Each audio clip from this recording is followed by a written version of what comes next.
we have had a bunch of crazy matches, haven't we? Yeah. Like, definitely in that last match, it's kind of unfortunate for Ray, but I think a couple times Sandy did Aura Beam, like, way too close to him. Yeah. And he definitely could have punished with Blaze Kick. He was, like, a little too late on noticing that. Yeah. So I think he was kind of expecting something else. Uh-huh. So he could have gotten a few more hits in that would have set up in a better position to actually take that game himself, but it's still a really good match between the two. Yeah. I think it's interesting for Garchomp in this matchup that I think he actually has issues versus Suicune, definitely. Because Garchomp in his playstyle really wants to get, well, Roxo plays a little different. Like, Roxo seems like he's very comfortable in that neutral space. But Garchomp as a character definitely wants to get you towards the wall, and doing that versus Suicune, without keeping you out, can be a little issue. Alright, so... Speaking of which, they already got him there. Good counterattack to force the way back out by Burnside. Yep, I was just going to say that, yeah. If you're close enough to the wall, that actually can, you can combo up that. Alright, so Roxo probably has to adjust because Burnside's doing a lot of jump back or just jump forward to get away from grab setups. Yep. So you should be looking to try and hit him out of the air a bit or condition him not to want to jump in those spots. It's one of the things a lot of people still have trouble with sometimes versus Suicune is like, if he fully charges that and hits your shield, it's normally safe. But if he half charges it, you can normally grab punish it. But a lot of people aren't sure when and how to do it, so Suicune kind of gets that extra advantage of having this tool that from a range where you think you can finally get in and hit him. Right. He can then come at you with a move with armor on it. Oh, Roxo actually switching to Blaziken. So this is kind of interesting. Now, I also think this is bad for Blaziken as a Blaziken player, but he might have a few more options than Garchomp does because, like, Burnside wasn't having any of the mix-ups. He would just jump.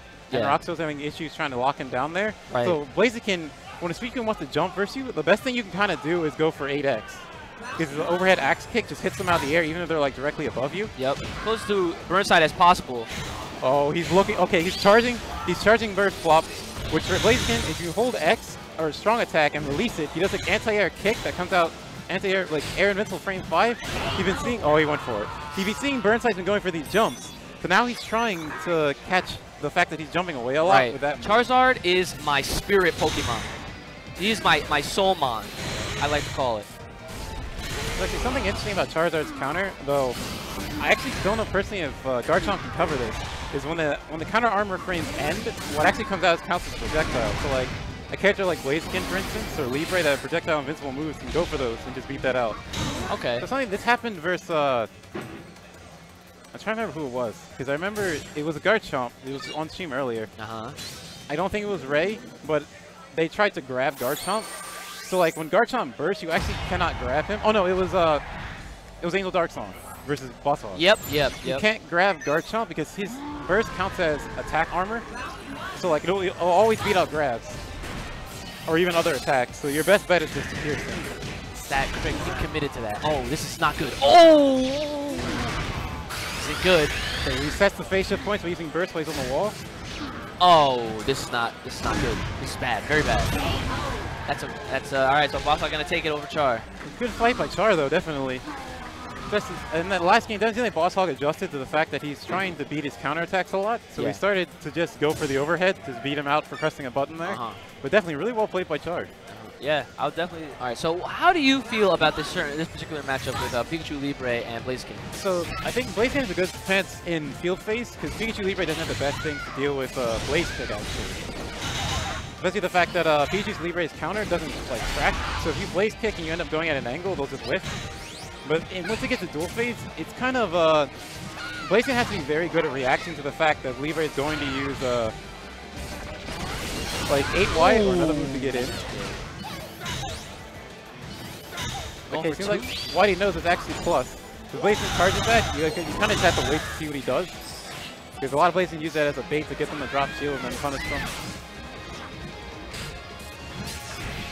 Whitey's trying to safely hold on to his shield there, but that Tatsumaki Whirlwind Kick was going to be the best. I like Angel's use of Fireball there. He puts it out. It blocks Pikachu Libre's projectile coming in, and then uses the 2Y to cover up the next option and beats out the double team attempt. Another interesting thing that I really want to see, but it might not happen unless you can bait it. So Pikachu Libre's double team, Blaziken can actually high stance it. So if she does double team and in dual phase and Blaziken holds up, he'll just counter armor through the whole thing and then he can just punish. Wow! Talk about yeet! But it's kind of a thing where you got to get the Libre into a position where they're going to, like, maybe just throwing out a couple 5A projectiles, like normal heat waves, trying to get them to want to, like, to use it to get in. I like using Emolga myself in the matchup, just because, like, if they do that for Emolga, you can just hold up. If they go for it, you get a punish. If they don't do anything on Emolga, you can grab them afterwards. So just kind of force their wake-up option or just a pressure option in general. It's a lot of, yeah, I would say so. We got our sponsors. First out was Clutch It Out Gaming. Your customized apparel and accessories. Like you said, the Pokken shirt's nice. I'm also seeing that Smash shirt with a GameCube controller. Yep. That's actually, oh, that's a really nice one right there. Next up is Kwamba. You use the coupon code WB2017 for $10 off, or $40, sorry, $10 off on an order of $40 or higher. Myself, I don't have a fight stick, but a Kwamba Dragon that you see on the right interests me very much. Next up, Dynamic Custom Beadworks. Use the promo code USA I'm Sorry for 25% off your next purchase. They do a lot of different events. I see them at like SmashCon, a lot of Big E's events. Dynamic Custom Beadworks travels a lot. Get yourself for a Pearl Leader Nate or custom one. And then last but not least, definitely Twitch.tv, world's leading service for streaming platforms and social community for gamers. Definitely our home currently at the moment, and definitely a place you definitely check out. Definitely encourage you to get into streaming if you can. It's a very fun thing just to do. What's up, Whitey? How's it going, man?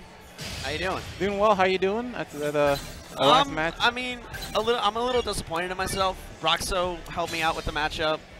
It's just close that after that. Yeah, I was thinking it was interesting that H2 hadn't used it the whole match.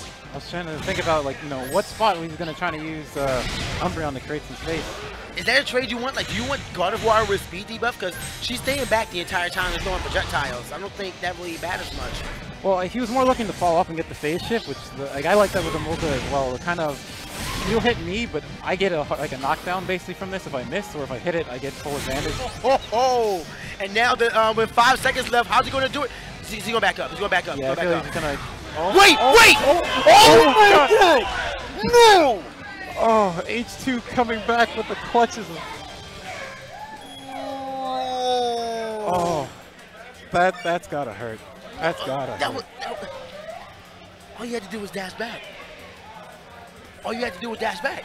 Just dash. If he magical, at least you put your shield up. I think Kuchi was really expecting to throw a projectile, like, and I don't blame him. That's the kind of thought that you kind of have. Is like, well, I'm winning. They're probably gonna just try and hit me from a distance, but H2 committed all the way in and caught him. But even then, your shield wasn't up.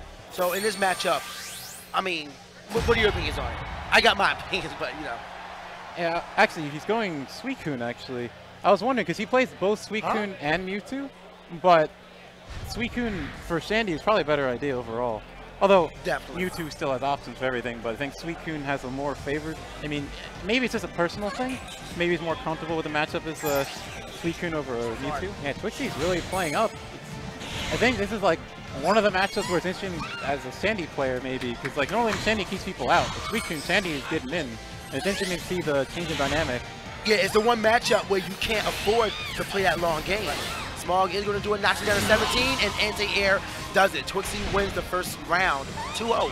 Really good punishes by Twixie there. Like, I always think the interesting thing versus Suicune is Suicune, especially when pressured, loves to jump. So if your character has a way to just like stop them from jumping or shut it down and put them back in the corner, it's very powerful. And Twixie was doing that a lot.